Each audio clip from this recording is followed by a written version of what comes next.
বিসমিল্লাহির রহমানির রহিম। প্রিয় মুসলিম ভাই বোনেরা, আপনি কি কখনো অন্ধকারে একা হয়ে পড়েছেন? চারপাশে শুধু নীরবতা, নিঃসঙ্গতা, হতাশা। কল্পনা করুন, আপনি গভীর সমুদ্রের নিচে এক বিশাল মাছের পেটে বন্দী। আলো নেই, বাতাস নেই, আসার কোনো দিশা নেই। আর সেখানেই আল্লাহর এক নবী, হজরত ইউনুস আলাইসাল্লাম। হজরত ইউনুস আলাইসাল্লাম ছিলেন নিনেভা নগরের এক নবী। তিনি বারবার আল্লাহর আদেশে তার কওমকে সতর্ক করেছিলেন, কিন্তু তারা ছিল অবাধ্য। অবশেষে ইউনুস আলাইসাল্লাম রাগ করে শহর ছেড়ে চলে গেলেন, আল্লাহর অনুমতি না নিয়েই। এটাই ছিল তার ভুল। আর সেই ভুলের শিক্ষা দিতে আল্লাহ তার উপর পাঠালেন কঠিন এক পরীক্ষা। জাহাজের যাত্রীদের পরামর্শে তিনি সমুদ্রে নিক্ষিপ্ত হলেন, আর আল্লাহর হুকুমে একটি বিশাল মাছ তাকে গিলে ফেলল, সম্পূর্ণ নিরাপদে।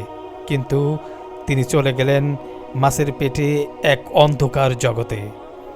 সেখানে কোনো আলো নেই, কোনো খাবার নেই, কোনো সঙ্গী নেই। তিনটি অন্ধকার তার চারপাশ ঘিরে ধরেছিল: সমুদ্রের গভীরতা, রাতের আধার এবং মাছের পেট। কিন্তু ইউনুস আলাইসাল্লাম হতাশ হননি। তিনি কান্না ভেজা কণ্ঠে হৃদয় দিয়ে ডাকলেন তার প্রভুকে, লা ইলাহা ইল্লা আনতা সুবহানাকা ইন্নী কুনতু মিনাজ জালিমিন। আপনি ছাড়া আর কোনো উপাস্য নেই, আপনি পবিত্র, আমি ছিলাম জালিমদের অন্তর্ভুক্ত। এই একটি দোয়া সেই অন্ধকার গভীর সমুদ্রে আল্লাহর দরবারে পৌঁছে গেল, আর আল্লাহ পরম দয়ালু তার বান্দার কান্না শুনলেন।